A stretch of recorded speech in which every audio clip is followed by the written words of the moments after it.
Alright, welcome back to Let's Play The Legend of Zelda Link to the Past Randomizer.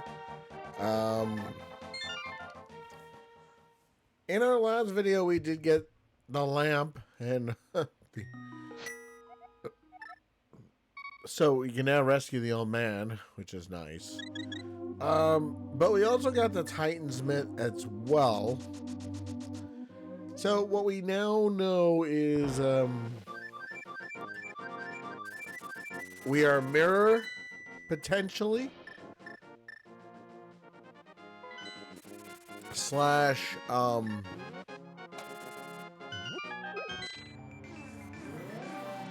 mirror, or I think that's it now. The mirror, I think with the hammer we can now get to, no, mirror or hook shot would be good. Ow. Ow.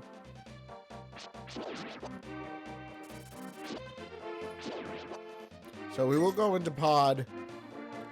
Is this the other cave? No. We should be able to finish this scene here in this part. That was weird because usually those things keep following you, so I'm a little concerned. Realistically, there's only 2 bosses we cannot beat. So as long as it's not one of those 2 bosses, we should be okay to finish pod. And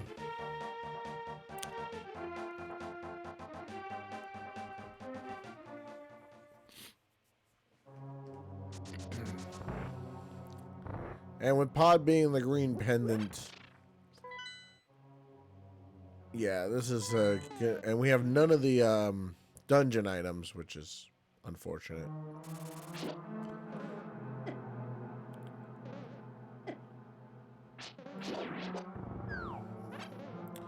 It'll be easier to do this dungeon now to finish it up.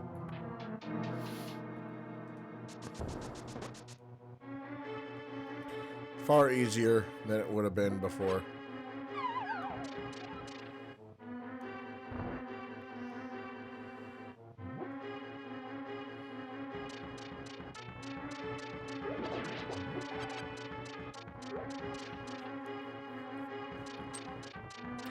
And now at the lamp, we don't have to guess what's down here.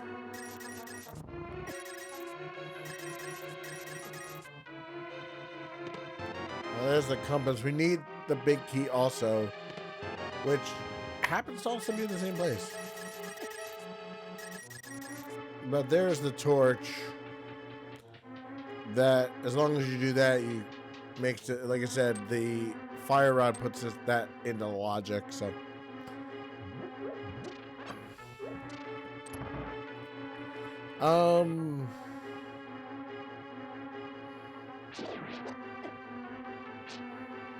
Dead rocks, never good. Alright, we got all the dungeon items now. The rest are all items.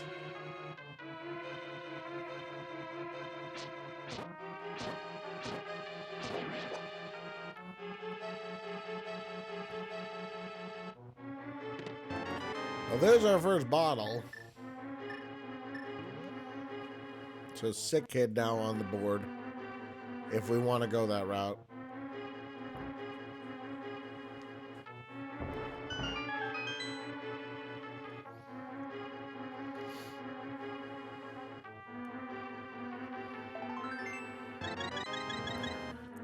And an interesting place to get a heart refill.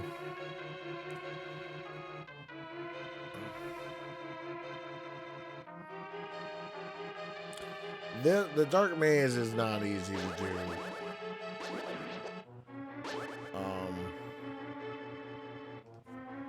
In general. So I would not recommend. I hate dead rocks so much.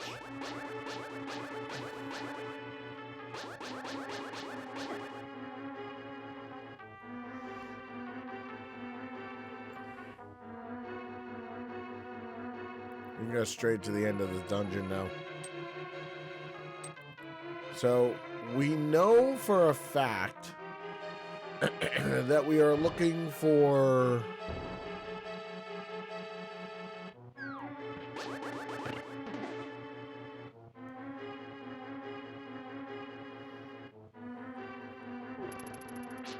a couple of things. Depending on the bosses of Tower of Terror and of this dungeon, we can now get we still need a hook shot or a mirror to get there.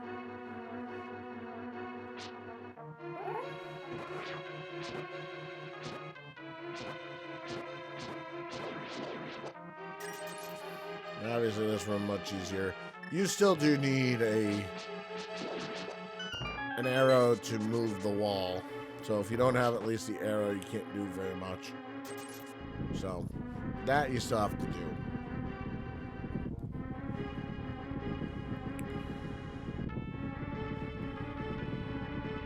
And we, like I said, we already have one of the dungeons done.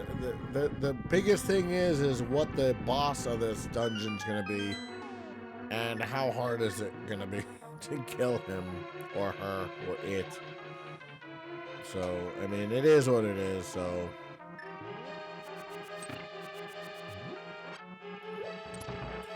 And pods use a lot of keys.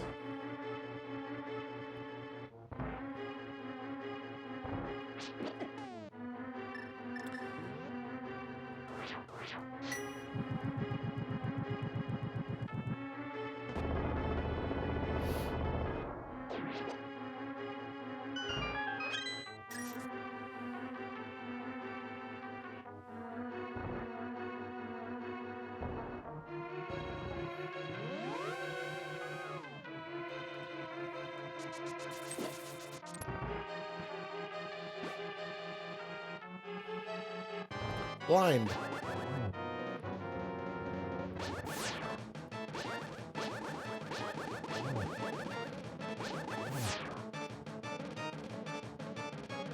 A boss we can beat.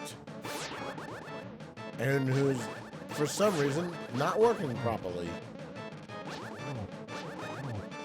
So I'm not gonna complain.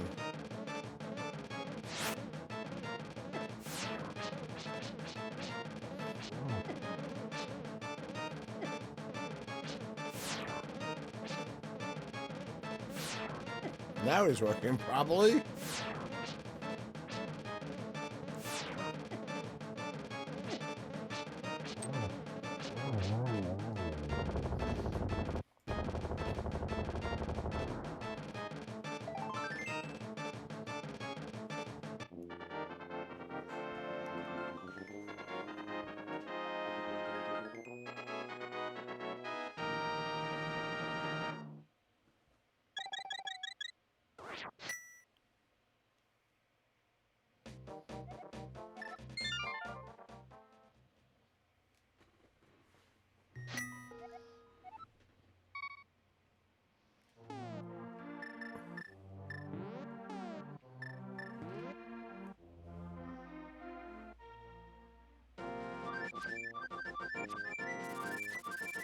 All right, 2/3 of the way there. Gotta save the old man now.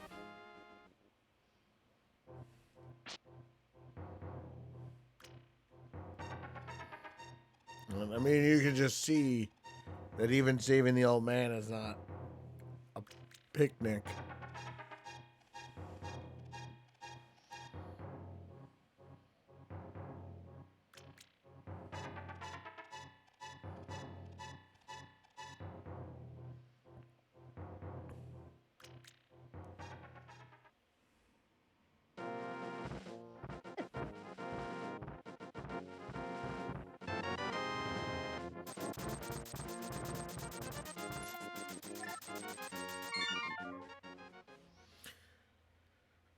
So saving the old man really did not help us, unfortunately.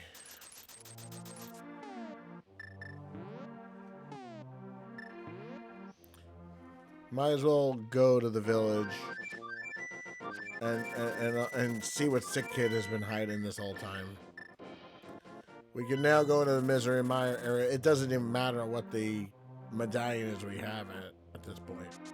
So Have the medallion from Meyer. Not worried about that. What is the item here? Mirror, mirror. Is it the mirror? No, it is not. Need the mirror or the hook shot?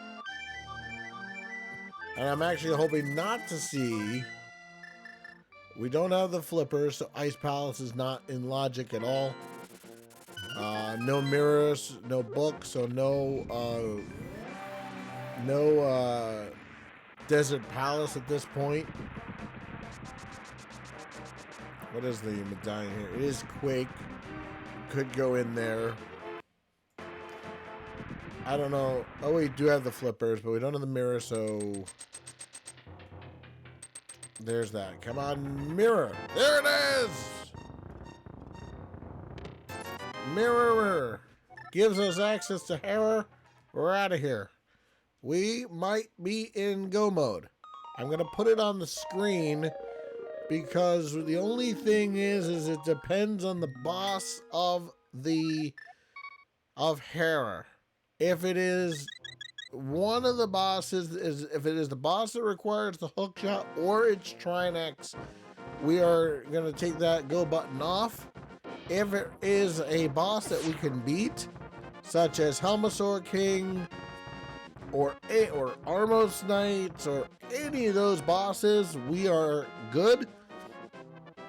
We'll open up as many chests as we can along the way up the tower. So we are good as far as, and we now have access to East Death Mountain if we need it. Spike Cave also on the table now as well if we want to do that. So there's some options now with the addition of the mirror and of course the hammer. We can access East Death Mountain, but let's hope that that is not the case.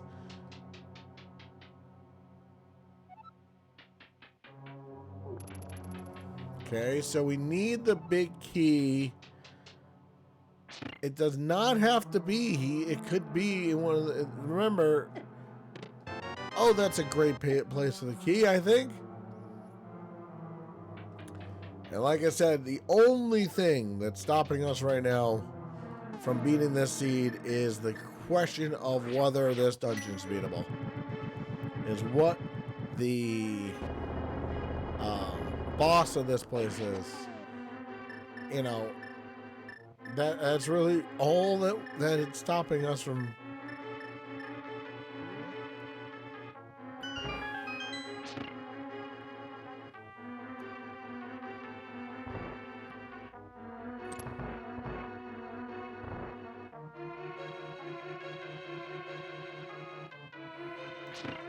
It would be nice if it was Trolldorm.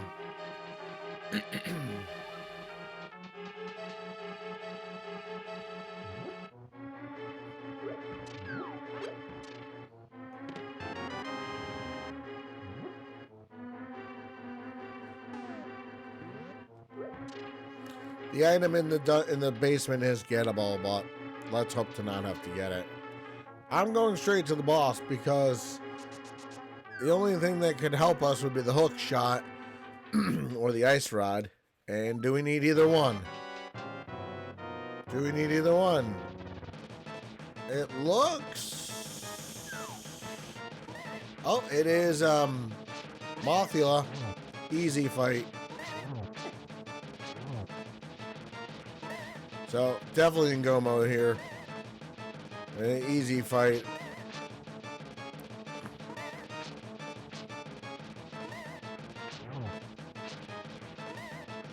Nothing really needed the rest of the way.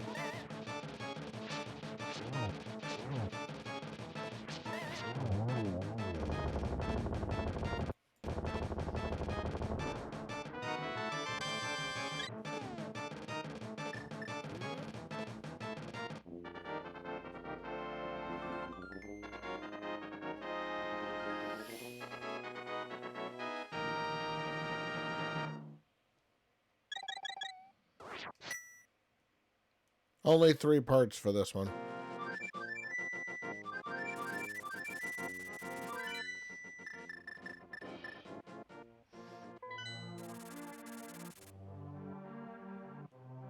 Not a bad seed.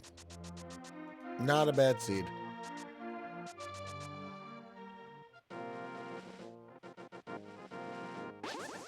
This was not bad.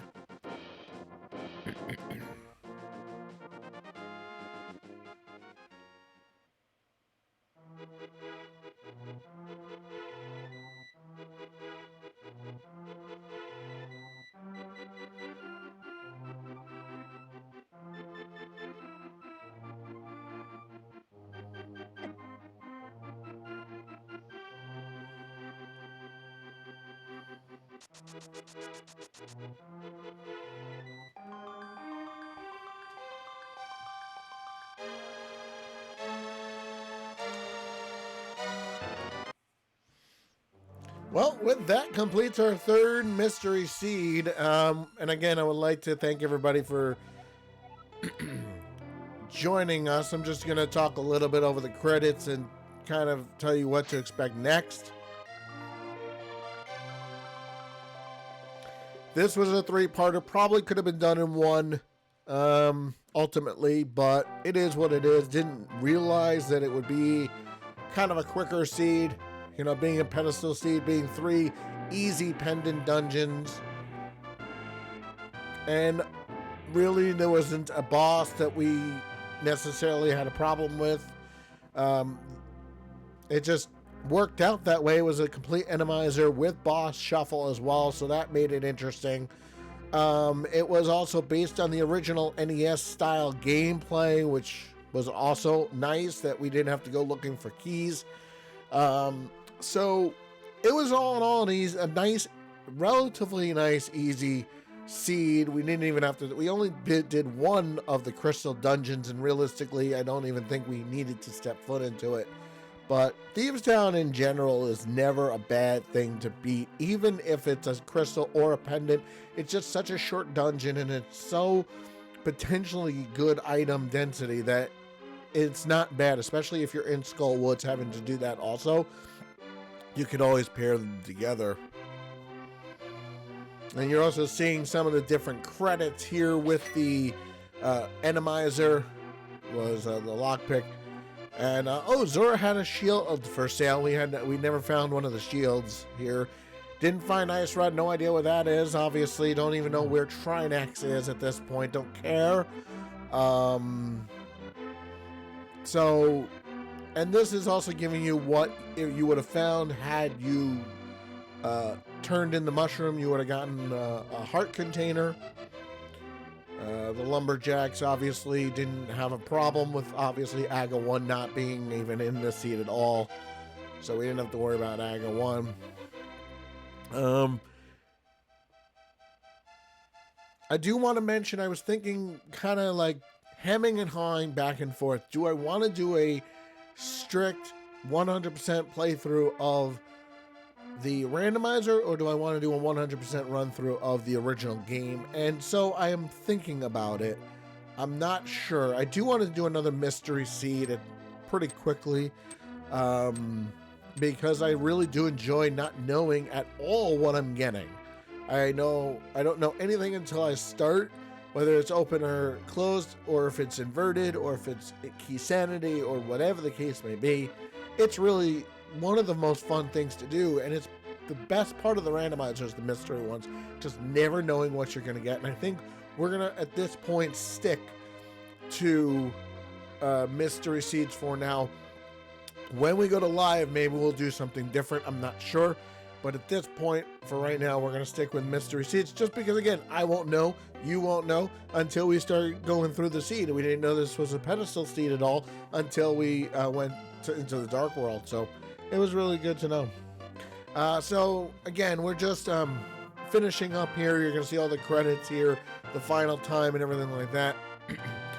In the next seed, like I said, it's either going to be another mystery, most likely, for the most part, probably going to be another mystery seed, or a 100% playthrough of a standard opening seed where there's still some randomization, but we just go through the whole game and get all of the items, which means we would pull the pedestal and get all, would do all the dungeons and whatnot.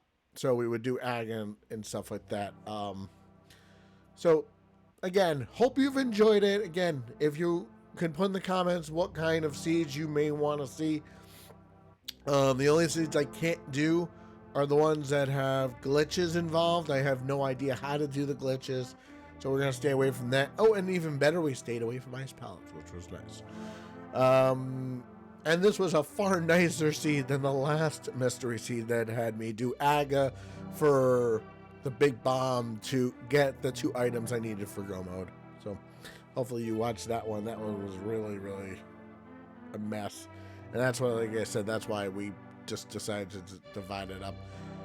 If I do a 100% playthrough of the original game, that will be done later on. I might just record it in, long, probably 1 hour segments, and then just be done. So we'll see. And I might just record it anyway, and then just upload it as is. And I think it's going to be between 2 and 2.5 hours to beat the original game 100% again. The part of it that's hard from the original is the 2 games that are totally and utterly hard to get those heart pieces. And so anyway. Alright, so thank you very much, ladies and gentlemen, for joining me here for another randomizer, and we'll see you in either Link to the Past or in Zelda Classic, whatever is next. I'm not sure when these are going to be going up. So again, if you've enjoyed it, please give me a like, please give me a subscription, and again, comment below if you want to see some other types of seeds in there as well. I am Nitro6003, and again, thank you very much for joining me here today.